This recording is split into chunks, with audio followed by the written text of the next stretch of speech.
Hey, it is a great time of year for sports and for the BetParx Sportsbook app. Baseball, golf are back, plus pro basketball and hockey playoffs. But this surprises me. Philadelphia hosts Brooklyn. That doesn't surprise me. Philly is a 10-point fave tonight, game 2 of the series. I mean, I hope that Philadelphia will cover. In my hand, where is it? Yeah, I've got all the action right here, because I've got the app, and I love having skin in the game. The only sportsbook app that I recommend, the BetParx Sportsbook app, live in-game betting. Let us bet while we watch the action. That's what you can do, and you can bet on much more than the score. You can bet player performances for hits and homers and strikeouts in baseball. You can bet points and rebounds and assists in hoops. All new users bet $10 and get $125 in sportsbook bonus if your first bet wins. BetParx.com. They've got terms and conditions. New users and winning bets only. Sports bonus bet must be wagered once. Got to be 21 and in Pennsylvania, New Jersey, or Ohio. Gambling problem? Call 1-800-GAMBLER. TC, more headlines now from Smerconish.com, the daily newsletter. The number is 13,981. Think of me. Not the song I would have played. All right, what would you like to play? I love the whole soundtrack. Okay. And people listening and watching us are now going to be humming Phantom of the Opera all day long. What would you like?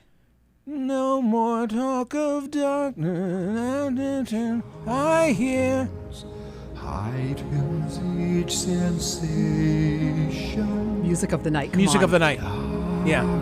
Stirs Yes, it's hokey, and we love it. And we're not alone in loving it, right? By the way, did you see the thumbnail for the I died. for the YouTube conversation? I'm the Phantom, and you are Christine Daae. That's one for the ages. Christine Daae could do it, sir. Christine Daae, the chorus girl. Let her sing Lot for you, monsieur. 666. She's been well taught. I find this interesting. I hope you will. So, I love the whole thing. Me too. Phantom of the Opera debuted January 26, 1988. I have in my hand the following day New York Times Frank Rich review. Okay, let's hear it. Want to hear how it begins? What do you think? Oh, yeah, for sure. Ahem. It may be possible to have a terrible time at Phantom of the Opera, but you'll have to work at it. Okay. Only Thank you, Frank. terminal prig. Only a terminal prig would let the avalanche of pre-opening publicity poison his enjoyment of this show, which usually wants nothing more than to shower the audience with fantasy and fun, and which often succeeds at any price. And then he has criticisms and he has some critique, but he essentially says, yeah, it's a total spectacle and you're going to love it. I didn't know that people thought it was so over-the-top hokey until the news came that it was closing, and now all people are looking back on it and saying, I loved it even though it was over-the-top hokey. Well, do you know what I mean? Catherine Rampell has a great pice for the Washington Post. Which is also at Smerconish.com. Do you want to quote from it or you talk go about for it? I want to quote from the review from Frank Rich. Okay, go ahead. As you've no doubt heard, Phantom is Mr. Lloyd Webber's first sustained effort at writing an old-fashioned romance between people instead of cats or trains. The putative lovers are the Paris Opera House Phantom, Mr. Crawford, and a chorus singer named Christine Daae, Sarah Brightman. I think she was there yesterday so for the good. final curtain. But Mr. Crawford's moving portrayal of the hero notwithstanding, the show's most persuasive love story is Mr. Prince's and Ms. Bjornson's unabashed crush on the theater itself, from footlights to dressing rooms, from flies to trap doors. And then it concludes thusly, the Frank Rich review of the original Phantom of the Opera. Yet for now, if not forever, Mr. Lloyd Webber is a genuine phenomenon, not an invention of the press or ticket scalpers, and Phantom is worth seeing not only for its punch as high-gloss entertainment, but also as a fascinating key to what the phenomenon is all about. I feel like everyone's writing saying they love it despite all that. You mentioned Catherine Rampell in the Washington Post. Hers begins this way. There is no universe no social circle in which it's cool to like the Phantom of the Opera.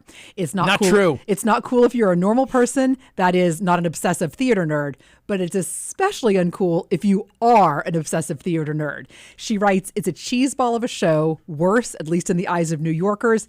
It's a show for tourists. And yet, I adore Phantom. I think I saw it twice. I think I did too. I think I saw it in London and New York. I feel like I saw it. I feel like I saw it with my wife back in the day, and then maybe we went back with kids. Kids, yeah. Man, I loved it. Our parents, I really got to thank my parents. They used to take us to shows to New York once a year and go and see whatever was hot. Yeah, I feel very lucky. I mean, to have done that. the last show that I saw has already closed, which was Cameron Crowe's Almost Famous. That's right. I was up there for CNN, and I went on a Solo, flyer, right? went solo, front row, dead center. Never had that experience on Broadway. Why? Because I was looking for one ticket, and there was one ticket available. Was that the show you were in front of Alan Alda? No. Something, weren't you? No, you have me mixed up. Alan Alda? Oh, I don't know. What are you talking about? I don't know. I once sat in front of Barbara Walters at Jackie Mason. Oh, maybe that's what I was thinking. And then I saw him backstage, and he wanted to know, was she laughing? And I lied. I said she loved it. She was like this. She was the whole shocked. Shocked. Barbara Walters. I'm not allowed to laugh. Peeking at her, you know? My favorite of all time, something that I have in common with the former president of the United States, Sunset Boulevard. Oh, you've mentioned that before. Love Sunset Boulevard. And President Trump loves that? Loves Sunset Boulevard. Huh. He apparently loves the movie. Oh. You know, the old black and white film.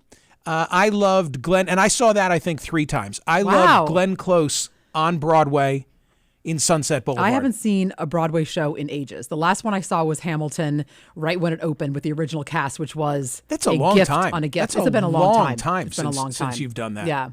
I love going to local theater too. Yeah. I mean, I love in our area. I love the Bucks County Playhouse in New Hope, Pennsylvania. I'll see something there this summer for sure. Good. And of course, that is where I did Things I Wish I Knew Before I Started Talking. That's right. In front of an empty house, which is now a Hulu special. So if you want to see what the inside of Bucks County Playhouse looks like, check it out. Yeah. By the way, Andrew Lloyd Webber posted a piece on the New York Times this morning, A Goodbye to Phantom, in which he first acknowledges, and I didn't know this, he lost his son with gastric cancer, age 43 on March 25th. So just lost his son. And he acknowledges that up front and says, I'm shattered by this, but I still feel like I want to say a goodbye to Phantom. And he goes through talking about changes that need to be made in the theater industry, et cetera. Kicking myself for not having gone in the last month, TC. Yeah. Kicking myself for not having made the trip. Right. Yeah. Those are things you would never regret.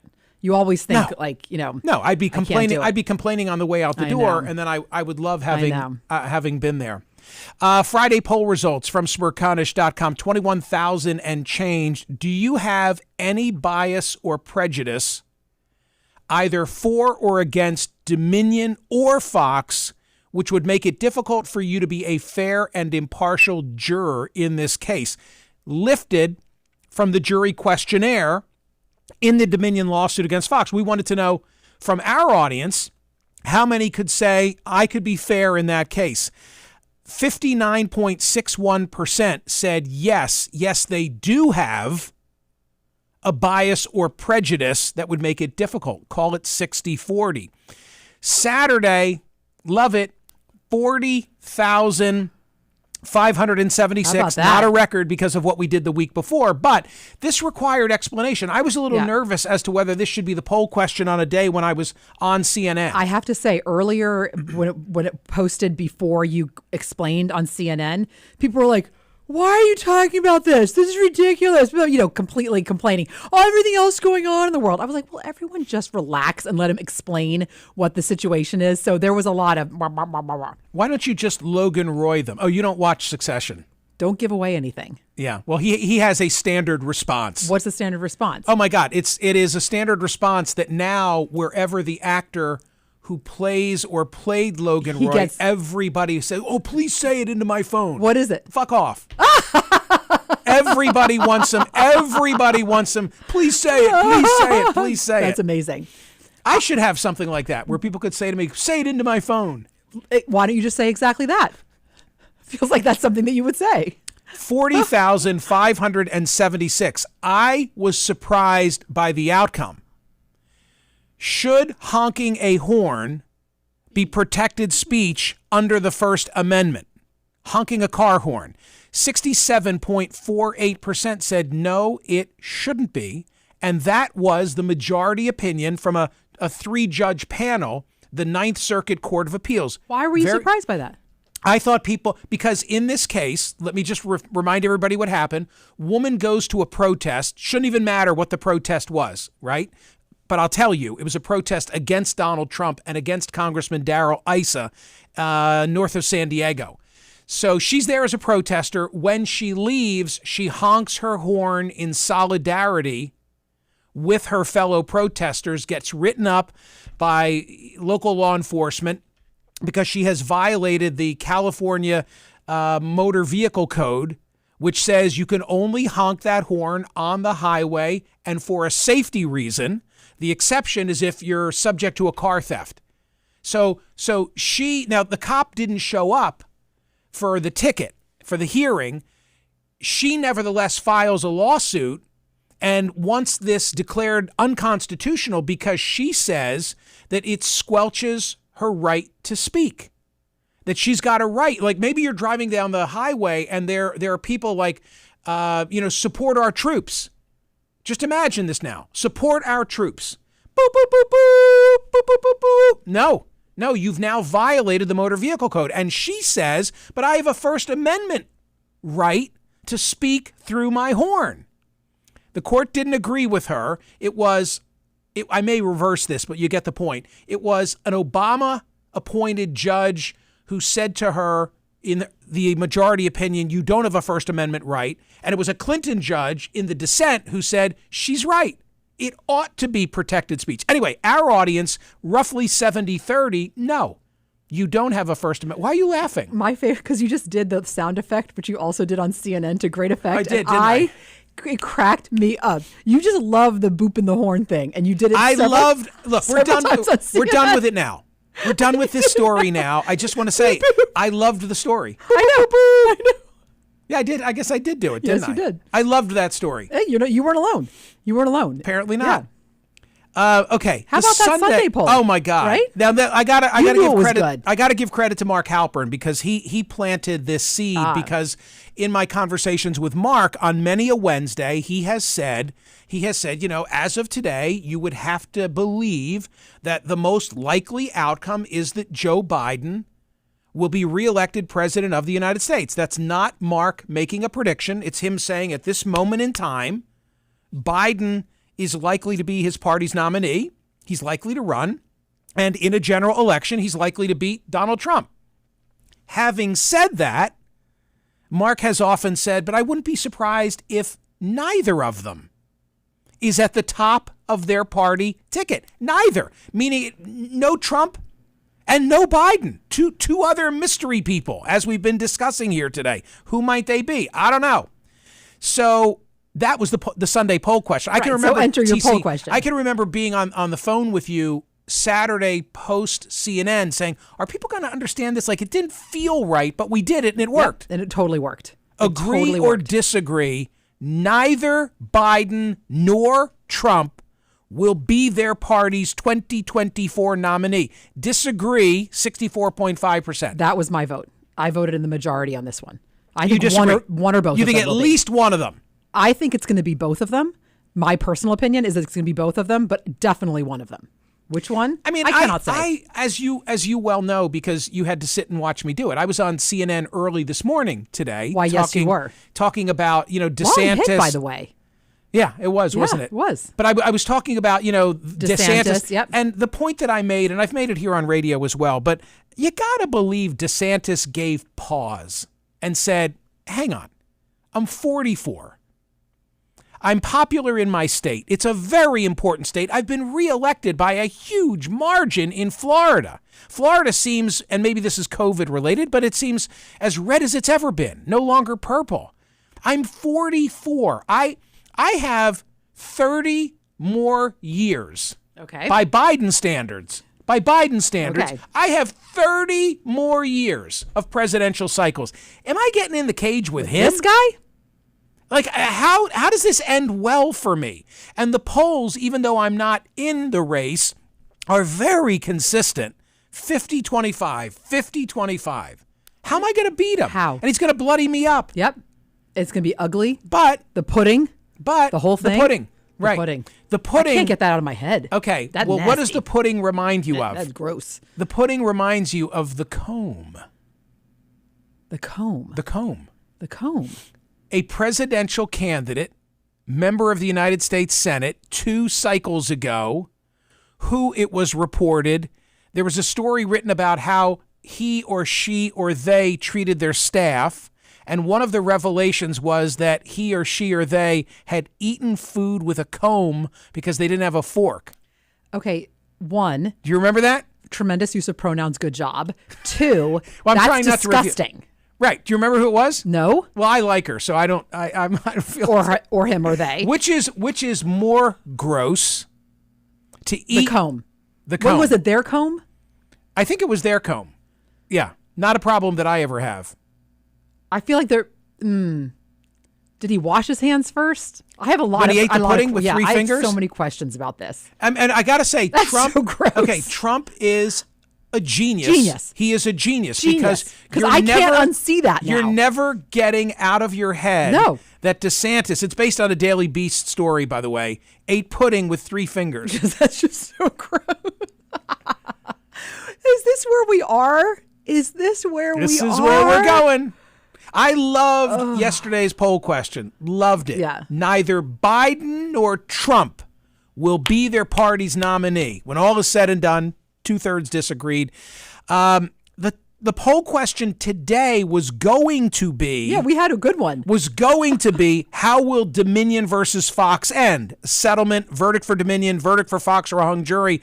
Today's poll question, is it better or worse for journalism that Dominion versus Fox settles before trial? So there's that. TC, what else do you most like in terms of what's a little shout out, by the way? I wanted to say, I definitely want to make for sure Joe we mention Ellis. Joe. Shout out for Joe, piece. who is our digital media manager and a National Guardsman. And at my prompting, wrote a really great piece of exclusive content for Smerconish.com. What I learned from Joe is the importance, the significance of chat rooms generally for those who are involved in military service, for those who are serving their country. Like, this is a big deal. Right. This is a big deal in terms of how you communicate. And a positive thing. In other words, it's like, take away the negative. You got to recognize that it's serving a purpose. Correct. Yeah. Really well done. Also, number 1 story at Smerconish. Oh, I'm sorry. I asked you what was your favorite. All right, I'll just give You go one more. first. So, number 1 story at Smerconish.com today. Number 1 story. And it links you right to Gallup data. A record number of Americans identifying as an I. 49% say, I'm an independent. I'm not a Democrat and I'm not a Republican. We're going up. And of course, Gallup then pushed and said, as they usually do, yeah, but what do you, which way do you really lean? And when they did that, there was an even divide between R's and D's. But what I find most significant is the fact that when given the choice, 49% said I'm an I. Then they went 43-43 between D and R. Before we close this down, Yeah. I want to make sure that people look at the 2 videos that are making such a headway on your Instagram. So follow you at Smerconish. The first one is the great montage video that Daniel from Creative Outfit put together from our get together on Friday. It was fun. With everyone watching now on YouTube. Hi, Thank everyone. you, guys. Yeah. That was really a lot of fun. And if you haven't seen the video, just go check it out. You get a glimpse inside the studio. You get to see us interacting with some really tremendous listeners and viewers, and it's neat. It was nice to host see them. cupcakes. It was nice to host everybody. We wish we could have hosted many more Everybody, people, but we right. can't accommodate here. But what we said to one another was that we were thanking all of the listeners through the handful that we could. representatives, yes. A representative group who were here. Exactly. And then the other one was your donkey video. First of all, the purple outfit was also acknowledged. people want to know, do you ever wear anything that's not purple? No. People want a picture of your closet. They picture your closet all purple and my closet all black. Not far from the truth on my end. And yeah, what's going on with the donkeys? Well, at the end of the video, there was a bit of a surprise. What was that? You would have to have the audio turned up in order to catch the surprise. The surprise. Say no more. Did you miss the surprise? Say no more. Anyway, go vote at Smerconish.com. Please make sure that you are registered for the daily newsletter. I assume you are by now. What I'd really love is if you'd forward it to somebody that you think would benefit from balance delivered daily. If you're watching on YouTube, like and subscribe. Like right now. Like, and subscribe. And give TC some play on TC After Dark. Of course, on Thursday of last week, she released... Hey, by the way, TC, you look great. Oh. You look great. Thanks. Yeah. Wow. You're now what, 10 days removed? I am exactly 2 weeks today. 2 weeks today. 2 weeks today. 2 weeks today. That's right. 2 weeks today. And you know, I'm feeling good. You're doing great. Yeah. Thanks. All right. See ya.